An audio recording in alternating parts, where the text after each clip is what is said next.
Stay up to date. Episodes dropping on Mondays. It's the Matt, watch that. It's the Matt, watch that. It's the Matt, watch that podcast.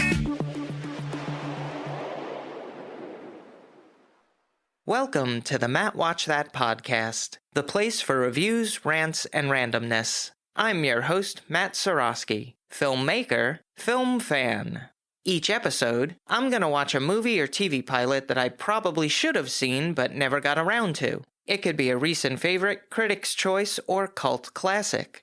Everyone can join in on the fun. Follow me on Twitter, Instagram, and Facebook, at Matt Seroski. You can subscribe to my YouTube page where I'll post videos and clips from the show. If you have any opinions on what I've discussed or suggestions as to what I should see next, use the hashtag MattWatchThat on social.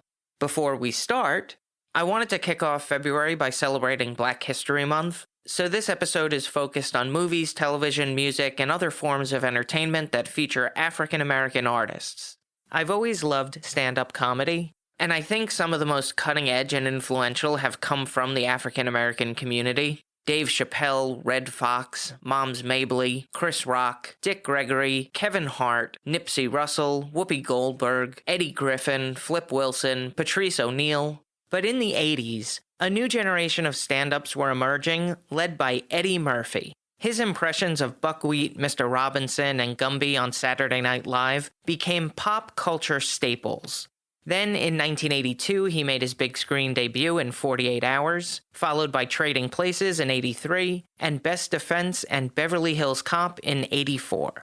But he should not be forgotten as a groundbreaking stand-up. Even though Delirious from 1983 is considered the superior special, Raw from 1987 was the one that I watched the most. It was pure chaos from beginning to end. And that purple and black leather outfit was a little suspect. But on the Mount Rushmore of stand-up has to be Richard Pryor. I know I'm not breaking any new ground by saying that. He was no holds barred, no subjects untouched, no person unoffended. The first special I saw was Live on the Sunset Strip, which was released in 1982. This was after the incident where he accidentally set himself on fire while on a freebasing binge. He was open and honest and funny about that subject. You don't expect anything less from him. It was soon after that I tried getting my hands on Pryor's earlier work. It was tough before YouTube. He was an incredible talent whose work is still relevant decades later, which tells you something about the lack of progress in society. We need to support stand-ups as they stand up to the people who should really be canceled. Politicians. On to the main attraction. Each review will end with a ranking out of 5 stars. 1 star is skip it, 2 stars watch at your own risk, 3 stars standard fare, 4 stars worth checking out, and 5 stars must see. Now, if I give a title 5 stars, it doesn't mean I'm comparing it to Casablanca, Jaws, or Seinfeld. I rank titles based on other movies or series in that genre and at that time period. So let's jump into it. These are my ruminations and observations of the movie Dreamgirls from 2006. It was based on the 1981 Broadway musical with book and lyrics by Tom Eyen and music by Henry Krieger. So how'd I miss it? This was around the time that I was pretty much over musicals. I had been disappointed by a few too many and didn't want to give this one a chance. I know it got a lot of great reviews, praise, and awards, but still didn't convince me. It was written and directed by Bill Condon, who helmed Kinsey, Mr. Holmes, The Good Liar, and Breaking Dawn Part 1 and 2.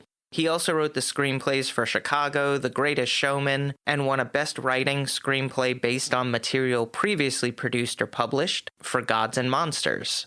This is something to look out for.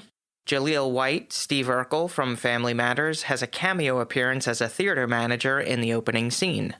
The movie begins during a local talent review, which the winners would receive a week's paid engagement at the famous Detroit Theater. One of the acts is the girl group The Dreamettes, who have been singing together since they were 12. The lead singer is Effie White, portrayed by Jennifer Hudson, who is in the Sex and the City movie, Winnie Mandela, and Respect. This was her film debut, and she won the Academy Award for Best Performance by an Actress in a Supporting Role. I would have quit right there. The backup singers are Dina Jones, played by Beyoncé, known for Austin Powers in Goldmember, The Lion King remake, and Destiny's Child, and Laurel Robinson, performed by Anika Noni Rose, of The Princess and the Frog and Power fame. She is a Tony Award winner for Caroline or Change. After losing the contest, Dina is on the verge of giving up. She knows that they have talent, but they're not getting their big break. Enter Curtis Taylor Jr., who approaches the women and asks if they would like to sing behind Mr. Jimmy Early that night for $30 each, and a guaranteed 10-week engagement on the road for $400 a week. Effie initially refuses because she isn't a background singer, but is eventually convinced by the smooth-talking car salesman turned their new manager. He's acted by Jamie Foxx, whose filmography includes Ali, Collateral, In Living Color, and won a Best Performance by an Actor in a Leading Role Oscar for Ray. So we meet James Thunder Early and his manager Marty Madison. He warns the singer not to hook up with the women he works with, to which he responds, "I'm working all the time, how am I supposed to meet the ladies?" Not so subtle foreshadowing. James Early almost immediately tries to hook up with Laurel, and she denies his advances because he's married, but eventually succumbs to his charm. The amorous singer is portrayed by Eddie Murphy, who is in Beverly Hills Cop, 48 Hours, The Nutty Professor, and Shrek. His manager is played by Danny Glover of Lethal Weapon, Silverado, and The Color Purple fame. James Early was a groundbreaker, but other performers have taken his signature moves and stealing his act, which is no longer working for him anymore. Curtis says that he needs a new sound. He wants to take the music to a broader audience. He introduces the singer to Effie's brother, Cece, a talented composer who writes the songs for the Dreamettes, performed by Keith D. Robinson. Curtis builds a recording studio at his car dealership and convinces James to record the song Cadillac Car. The single rises up the charts, but when it's covered by an all-white group, Dave and the Sweethearts, the hit reaches higher potential and popularity. Curtis decides that they need to become friends with the most important DJs. They need to pay for play, which was illegal. He sells all the cars in his dealership for the dough to get radio play for the singles by his artists on Rainbow Records. James Early and the Dreamettes receive their first #1 hit, Step Into the Bad Side, and they make an appearance at the Apollo Theater. Curtis has a vision to get them booked in Miami and eventually on American Bandstand. This puts him at odds with Marty, who believes they're not ready for a mainstream audience. He would turn out to be right when they're met with a cold reception from the majority white audience. During the performance, Curtis notices that people are looking at Dina and it gives him an idea. He decides to break off their association with James Early and take the group, now dubbed the Dreams, to the next level with Dina singing lead. Will this be the beginning of their breakthrough, or the beginning of their breakup? Here's a quote without context. "It doesn't take a whiz to know that only a desperate man would drop his pants in living color on national television." Bet you want to know how that plays out in the film. Dreamgirls was an impressive movie. The performances all around were really strong. I don't think there was a weak one in the cast. It was a star-making role for Jennifer Hudson and further solidified Beyoncé as a crossover artist. I thought Eddie Murphy was perfect as a James Brown knockoff trying to maintain relevance. I don't normally talk about the makeup and costumes, but I'll always give credit, especially when viewing a period piece, so kudos to the makeup department and costume designer Sharon Davis. The only problem that I had with the movie is that there are real-life accounts of girl groups or bands breaking up that are much more interesting. We've heard these stories before. No new ground is being broken, though you don't always need that. But there should be something that makes the audience go, "Oh, I wasn't expecting that." And this movie didn't have that. It felt like watching the Behind the Music Chris Gaines episode. And while the musical numbers were catchy, when they were performing for a crowd or in the recording studio, it all made sense. But when they just broke out into song, it always feels odd in a movie setting. When I'm in a theater on Broadway, I can suspend my disbelief a bit. But this is a different medium, and I think adjustments need to be made for that. Otherwise, "I'm gonna start singing my feelings" sounds weird. But overall, I really liked the filmmaking aspect and the set pieces. It was beautifully directed. Now for a little trivial trivia.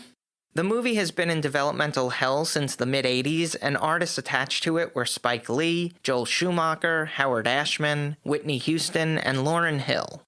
The cinematography was captured by Tobias A. Schlesler, whose filmography includes The Rundown, Hancock, Friday Night Lights, and Lone Survivor. It was edited by Virginia Katz, who worked on The Expendables, Felicity, Alias, and All About Steve.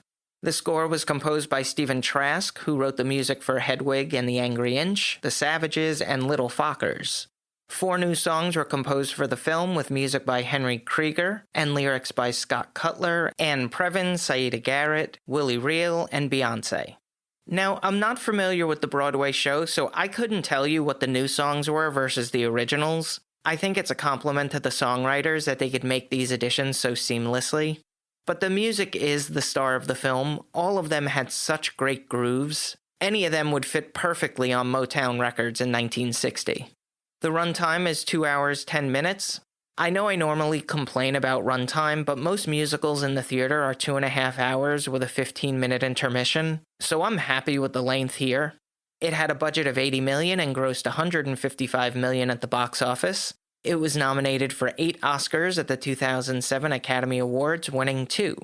I give it around 4 out of 5 stars.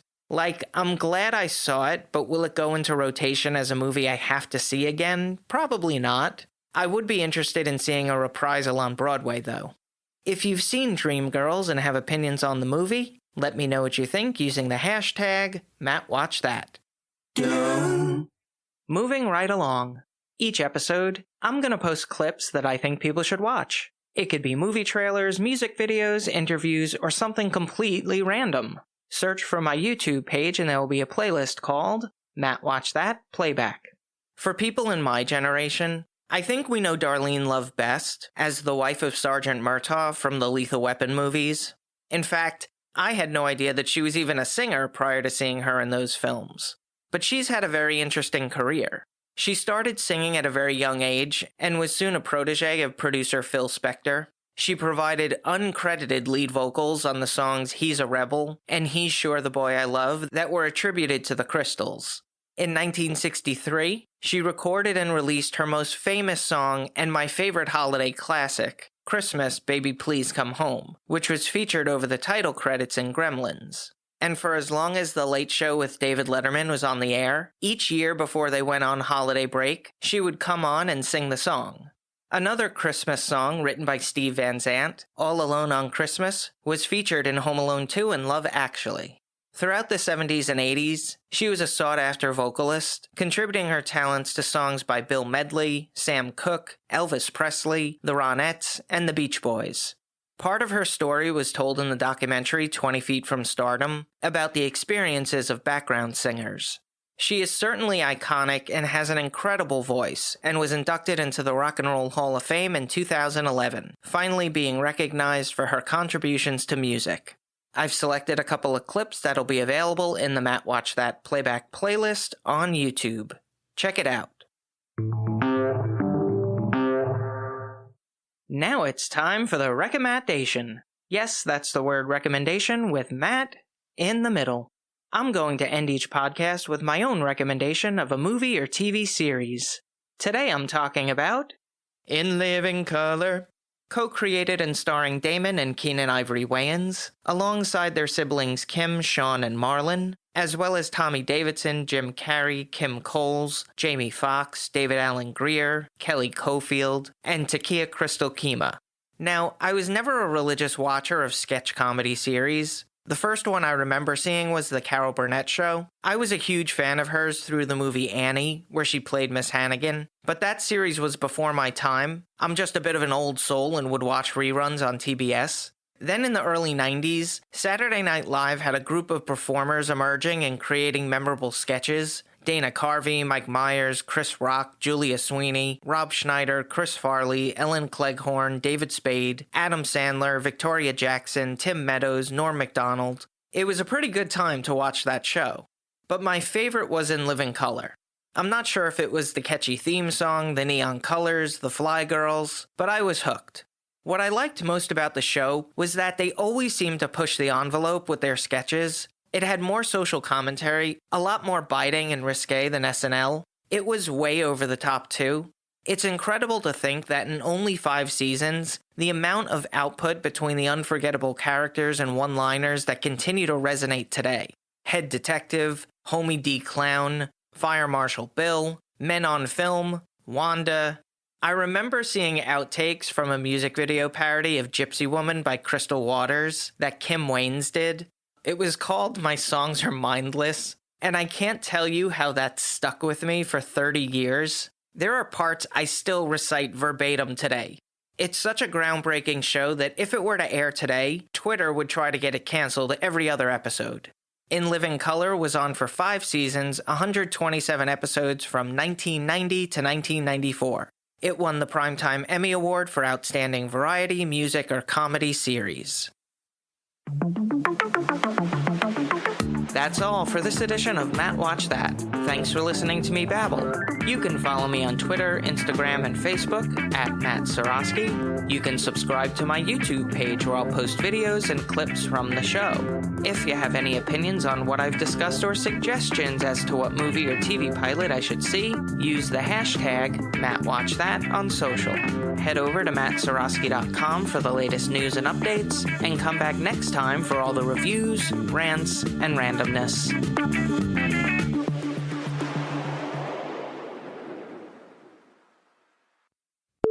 Even though Delirious from 1983 is considered the suspicious special, the score was composed by Stephen Trask, who wrote the music for Hedwig and the Angry Inch. Co-created and starring brothers Damon and Keenan Ivory Rains. Who?